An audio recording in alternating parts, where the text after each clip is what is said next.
Welcome to Stars Podcast. Through self-defense, mixed martial arts, nutrition, family, and all things in between, we share our journey of how we hack our mind and body to get the maximum return out of each day. Thank you for joining us. Enjoy the journey.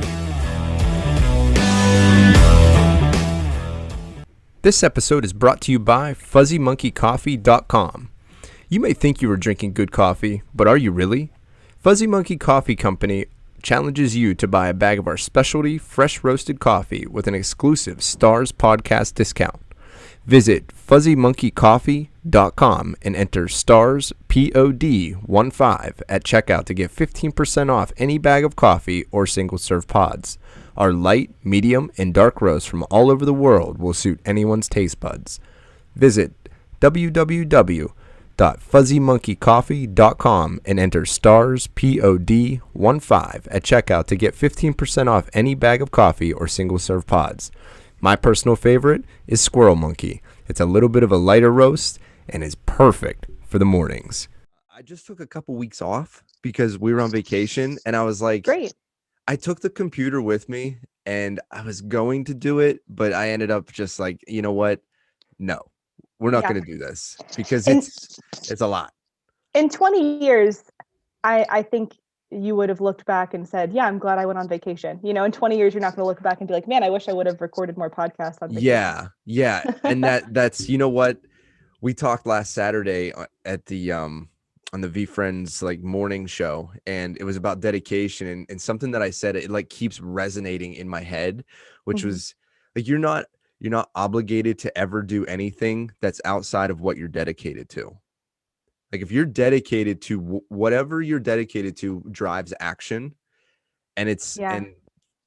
that to me, what I did over the weekend or last week was like, dude, you're dedicated to your family over top of your podcast, even though you're really dedicated to the podcast. And that was really cool for me, just from like a personal kind of introspective feel. Yeah. But yeah, anyhow. No, that's so good. Like, how many people in our world, even just the talking about having, in the spirit of having a growth mindset, it's really hard to have confidence in the choices you're making if you don't know what your priorities are. You know, so just having the ability to articulate, my family comes above my podcast, like that's a step that, you know, if we don't have those priorities set first, it's hard to kind of subject our behaviors to. Yeah, absolutely. And if you're not being self-aware and your behaviors are just out of control and you're not checking in here and there Mm-hmm. about your priorities and what you're dedicated to, it's like you get a little out of control and Yeah. you get one-sided. So yeah, absolutely. I can appreciate that.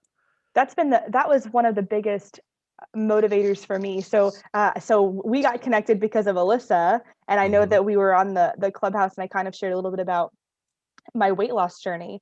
And I'd lost 60 pounds at one point. I'm probably back up 20 of those pounds, so net 40 right now. That's But still a hell of a job. yeah, and so that's being able to recognize what I said I believed and what my actions showed I believed weren't matching up. And so I had to figure out, I kind of had to stop and say, okay, if I stepped outside my life and looked at my life, what would anyone else think that I, really believed in? And so just aligning those things was a big kind of starting point to deciding, oh, okay, I actually, like, my beliefs haven't changed, but I'm actually just not aligning my choices with my beliefs. Yeah. And what were some of those like the big glaring, oh my God, how am I still doing this even though I want to be here? Yeah. What was that? A big part of it for me, I think, is nutrition. So I have a 4-year-old son and a 2-year-old daughter, and I was sure I was going to be a boy mom, like all the way. Like when I got pregnant with my second child, I was so sure. Like, and then when they're like, "Oh, you're having a girl," I was like, "Can you check again?" Like, I don't think you guys are missing some serious. Yeah, it's important. You're missing it. Like, and so, but when I found out I was having a girl, suddenly I was like, wow, I believe in supporting women and women empowerment, and I believe in so many things about the strength of recognizing the special features of just that being a woman can bring to the table, and embracing those things. And then I was completely overwhelmed with fear of like, wow, I am all about promoting and supporting women, but I am completely unqualified to raise one from scratch. I like I can't do this from scratch. Where's the right, like recipe? from nothing, like exactly, yeah. And so, and then I and this, and also I had a 2-year-old son, and I was quickly learning that children are terrible listeners, but excellent imitators. And so I just thought about if I had a daughter at that time in my life in 2018, I was setting her up for like diabetes and obesity and Oh, okay. comforting sugar. Like I had a major sweet tooth. I wasn't paying attention to what I was eating. I didn't have good nutritional information. And in American culture, we celebrate everything with food, right? So it's like, happy birthday, here's some food. Like you celebrate a major milestone, here's some food. So it's really normal in every culture, I think, to celebrate It, positive things with food. yeah. And that's not a bad thing. But Mm-mm. if you don't have a different um if you don't have a different coping mechanism outside of that, when you celebrate good things with food, I have a positive emotional connection to food. Then when something negative happens, I'm looking for a positive emotional connection. Yeah. And so it's like, man, Can I interrupt just real please. quick? I'm so just something in my head that just popped up was like, so you talk about these feasts, call them Mm-hmm. feasts Yeah. because of something good that has happened. That's how we celebrate. And throughout culture, this is what we did. I mean, we have Thanksgiving because of this. Yeah. So maybe because I'm no different. I have a problem with this just as much as the next person is. You go for ice cream and you go for the over all these little milestones. Maybe there's just too many milestones. That absolutely. And well, and how much of that is maybe uniquely American or uniquely like a I'm Western culture? curious. Because there are every culture has feasts, but it's a feast day because it's one day. It doesn't become like the month of November. You know what I mean? Yeah, Like in America, we have so much that it's like, oh, well, yes, I scored a run in baseball, so I'm gonna go get some ice cream, or I finished this project. It's the availability of all of that too is yes, something to be there's something to be said about our culture in that as well. right. And it's an unconscious thing that the availability of abundance makes me feel like, well, I'm entitled to engage in this abundance, whether or not it's healthy for me. When the reality is the most fulfilling thing is to recognize the abundance and have the self-control and the discipline to say like, yep, I recognize it's there, and I'm going to choose to set a bar here. But it's funny you talked about scoring a run in baseball. One of my earliest food memories is I was always overweight growing up, and my family did the best they could, but we just didn't have great nutritional information available. So like Mm-hmm. every vegetable I had came out of a can, like, and my mom was like, you need to have a green vegetable, but it was like a can of peas. Like our vegetables was corn. Like I didn't understand starchy vegetables versus like cruciferous vegetables. Like I just didn't know. Oh, you know a Um, lot about food because you just said a word I don't even know, and I feel like I'm cruciferous? into nutrition. Well, cruciferous vegetables are like broccoli, cauliflower, like the green leafy things that contribute to digestion and Yeah, yeah, I didn't they mean to they just stop help you with the there, but breakdown. I'm like, she just said a word about nutrition I have no clue about. Let's dive. Yeah, Google cruciferous vegetables. Well, that was like in my weight loss journey.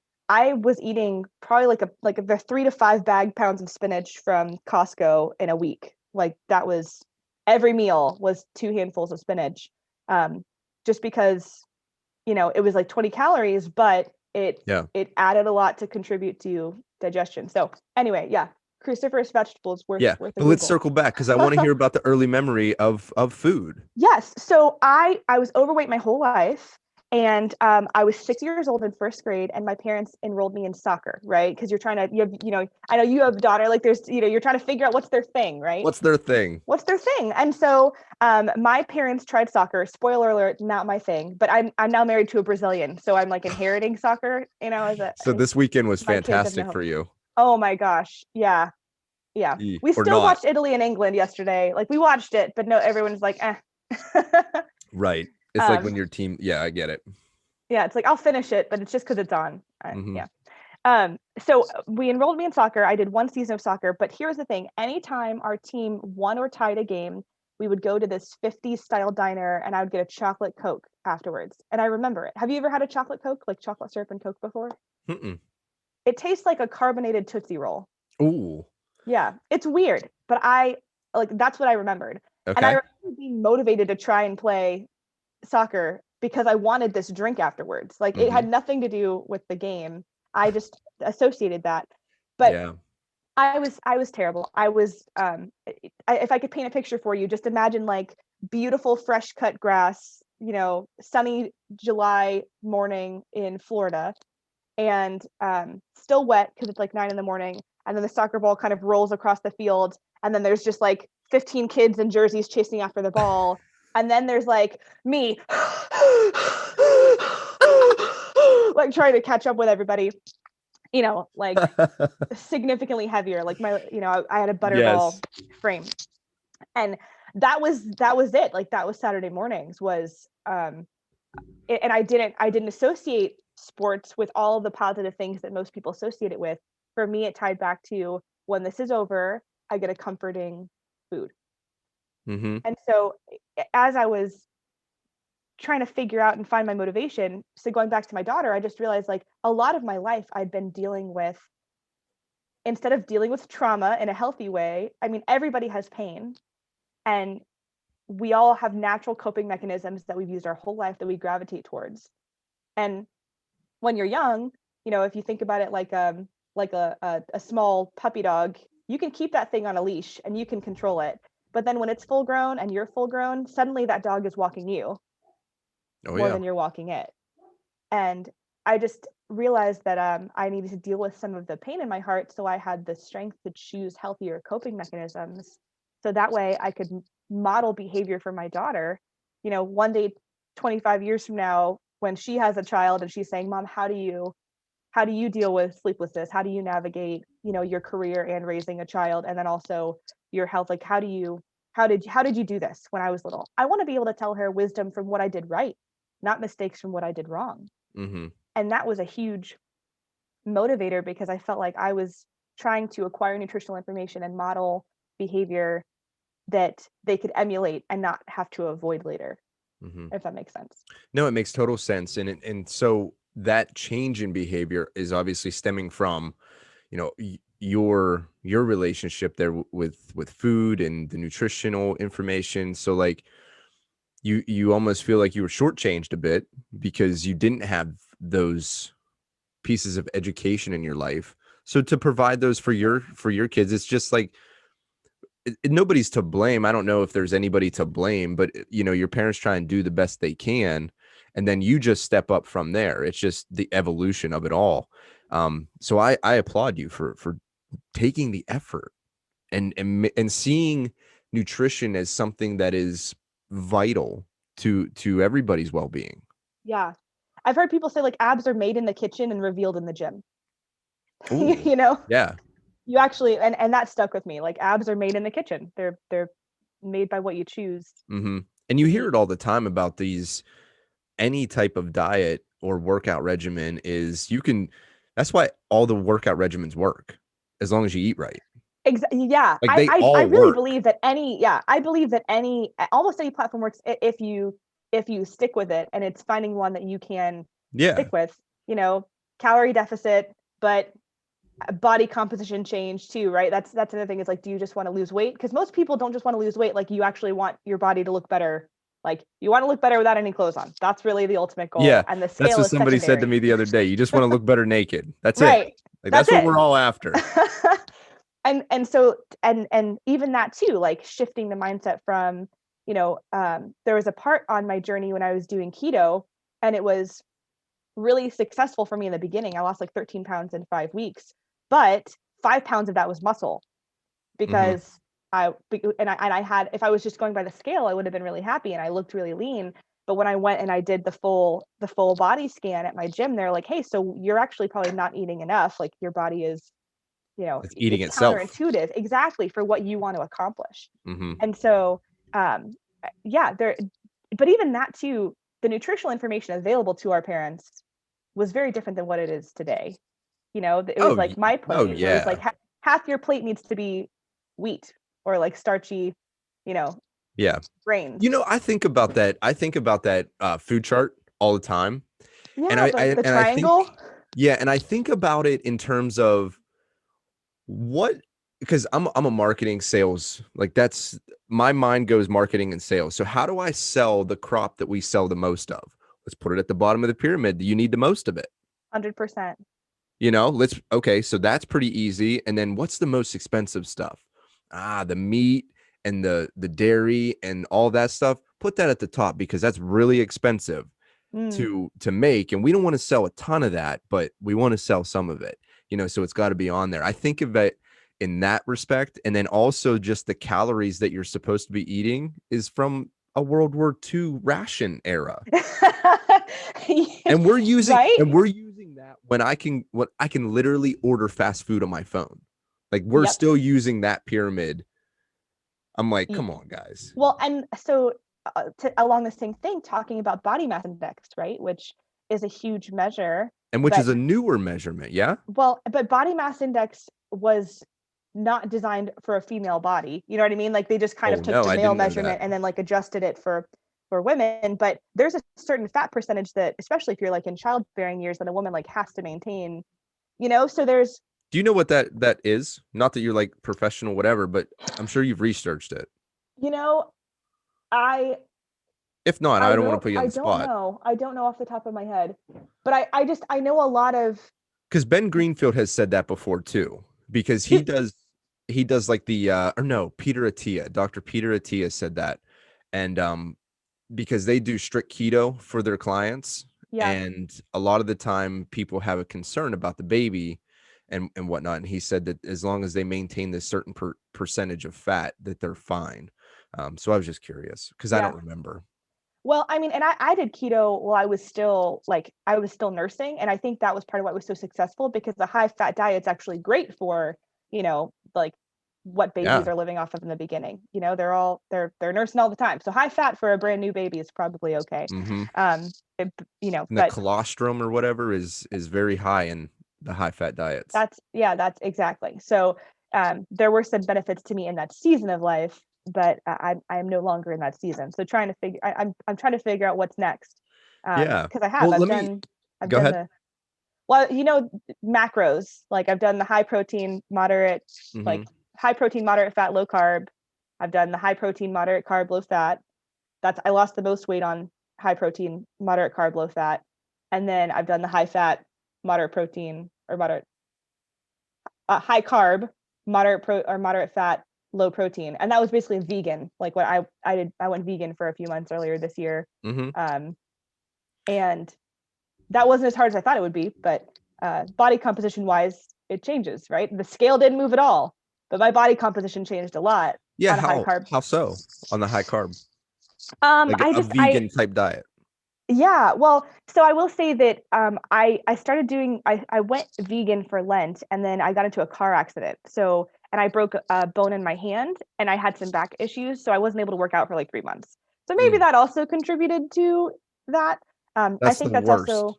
yeah, that's also where my 20 pounds kind of came from, as basically I was working out 3 or 4 times a week every week for 2 years, and then I get in this car accident and then told like you can't do anything, like you can't lift anything.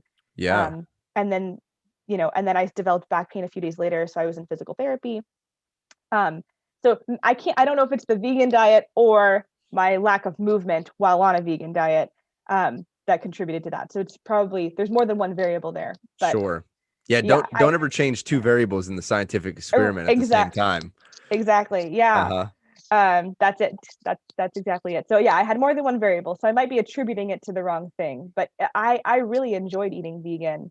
But yeah, the high carb without moving your body a lot, carbs stick around. And so Yes. typically for me Yes. in my like midsection. So No, totally get that. And I feel when I do like I tried like no meat Mondays, like things like that. I've just tried like several days on end of a vegetarian or vegan type diet. mhm, And I've always felt a sense of lightness to me. yeah, I There's a lack of congestion in my stomach. You know what I'm saying? yes, Like it just feels like I'm Completely. able to process that fuel a little bit more efficiently. Well, I think fiber, like when you're eating a vegan diet, things nobody told me, when you go vegan is like, you are going to, and in nutrition, how do you not talk about bowel movements? But you're going to have a Oh, lot more, like on a vegan yeah. diet, like just the fiber you're taking in, it keeps things moving just naturally. And if you're drinking more water on top of that, Yeah. Yeah, absolutely. I because try to people fail drink to about a realize that gallon of water a day. water is like the essential ingredient for good bowel movements. Right. It's the Not, oil in your system. yeah, Like if not you to like don't put get oil too in your gross on car, you guys, but I mean, drink water. We're made of it for a reason. yeah. So you Well, said a gallon a day you do? yeah, I try to do a gallon a day, like at least half my weight in ounces. And so, yeah, I have a water bottle that I usually keep around. I didn't bring it in from the car with me today to get to this spot, You're but all good. yeah, I have about I have a 32-ounce water bottle, and I drink 3 to 4 of those Have you a ever day. listened or heard anybody talk about drinking too much water and flushing out nutrients? Is that a thing? I have heard people talk about drinking too much water.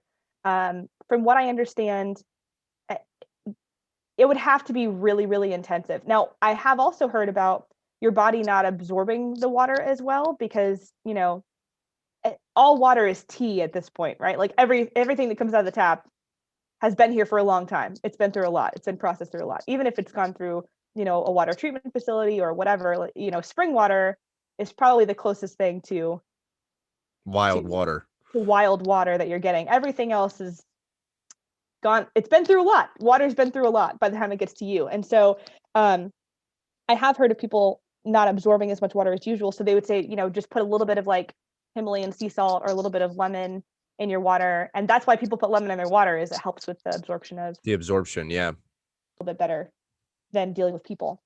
Yeah. I can count on a hot fudge sundae to be consistent every time. Like you can't count on Yeah, you another can't count on person. the other person, yeah, Right. to be a consistent contributor like the Sunday. That is for sure.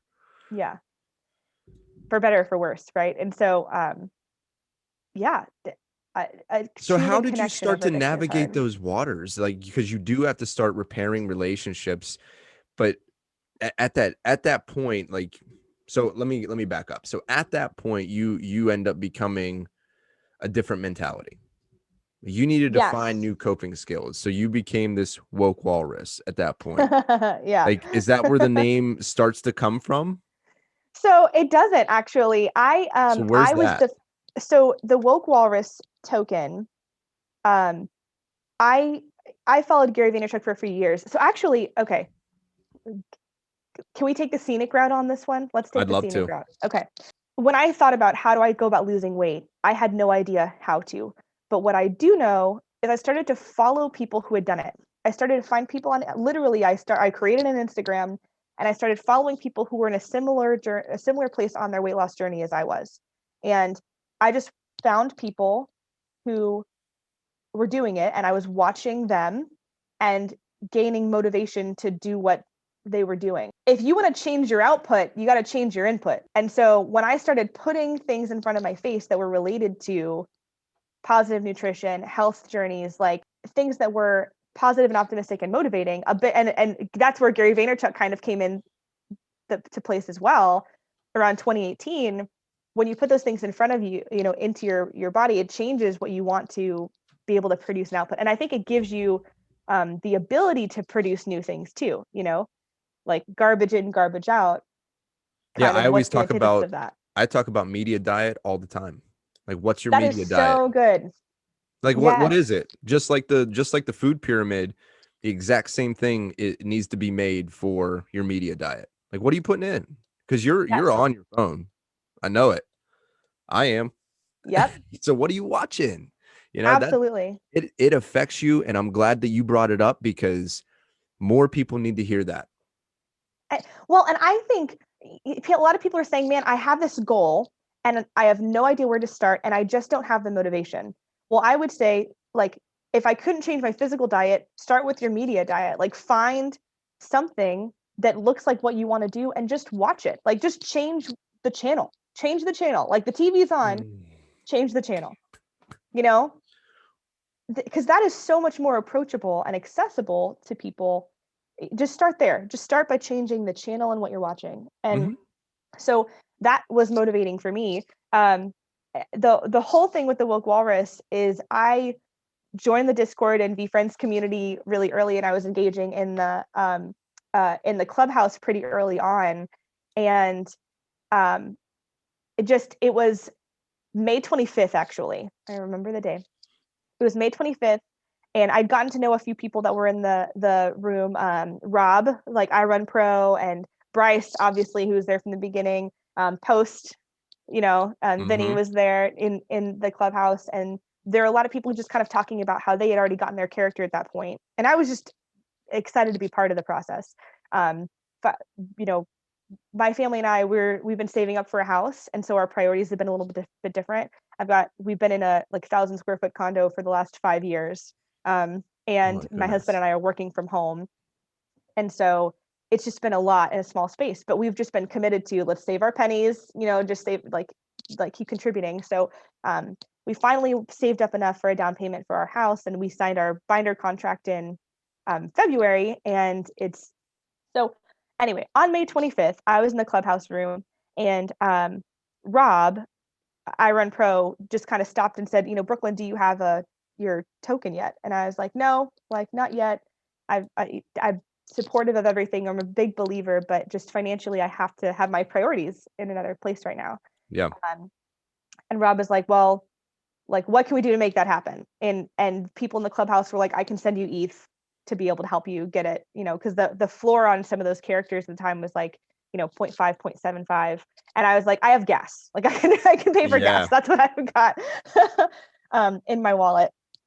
And so a handful of people sent me ETH, and I was like really overwhelmed.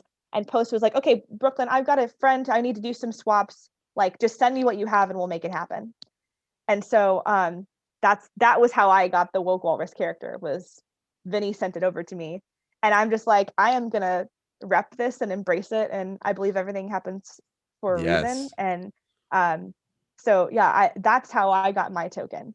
And but then the next day, or two or 3 days later, we were on Clubhouse, and Bryce was one of the guys who had sent me some of the ETH that he had, and I thought he already had a character, and he did not. He was like, so we were in the clubhouse, and he's like, yeah, I'll just hang out outside VCon, like, we'll be the second thing.